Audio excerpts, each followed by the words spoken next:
मोदी जी बड़े ही रहस्यमय नेता हैं। इनके द्वारा उठाए गए राजनीतिक कदम को समझना आम आदमी के बस की बात नहीं है।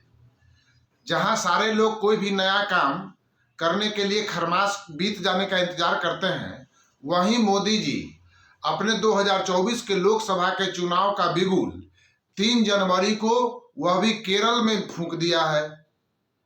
केरल वह राज्य है जहां बीजेपी सबसे कमजोर है और शायद आपको पता है कि नहीं, आज तक जनसंघ के जमाने से लेकर आज तक बीजेपी ने केरल में एक भी लोकसभा सीट नहीं जीता है।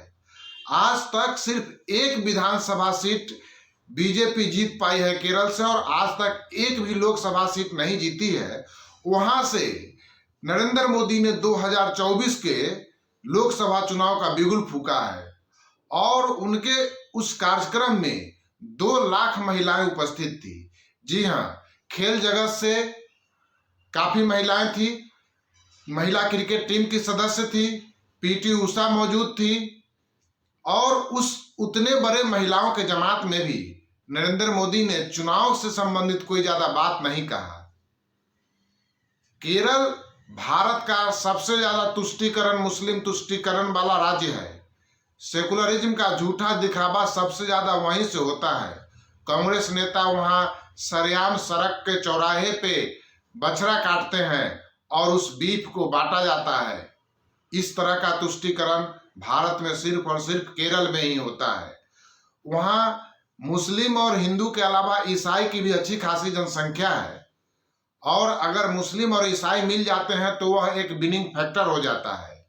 लेकिन अब मजेदार यह है कि ईसाई का झुकाव बीजेपी की तरफ हो गया है और इसका एक वजह यह भी है कि जो लव जिहाद कहा जाता है, मुस्लिम लड़कियों को बहला फुसलाकर जो धर्म परिवर्तन करवाया जाता है जिससे कि हिंदू त्रस्त हुआ करते थे, अब केरल में इस समस्या से ईसाई भी त्रस्त हैं और इस वजह से ईसाइयों का भी झुकाव अब बीजेपी की तरफ हो रहा है और यह वहां राज कर रहे सीपीएम और कांग्रेस के लिए बहुत ही खतरे की घंटी है।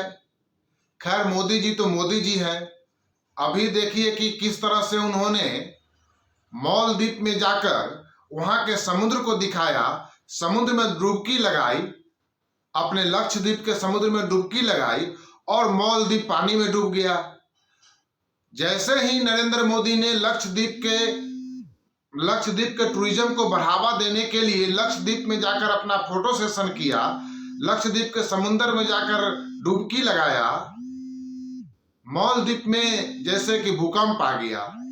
मालदीव के कुछ मंत्रियों ने जैसे ही नरेंद्र मोदी का विरोध किया तो मालदीव के राजनीतिक में भी एक भूचाल आ गया। वहां के 3 मंत्रियों को सस्पेंड किया गया और तो और पूरे देश की, भारत देश की जनता नरेंद्र मोदी के साथ हो गई।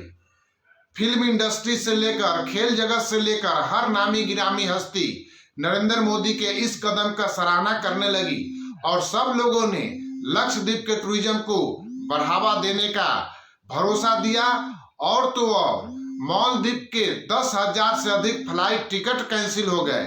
वहां के 2,500 से अधिक फ्लाइट टिकट कैंसिल हुए और 10,000 से अधिक होटल का बुकिंग कैंसिल हुआ।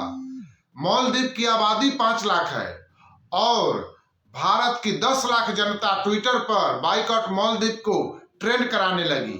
यह तो है मोदी जी का जलवा। अब यह जलवा 2024 में क्या रंग लाता है, यह देखने की बात है। बाकी आप क्या कहते हैं, आप भी अपनी राय कमेंट में देखते रहें तेजस न्यूज। धन्यवाद।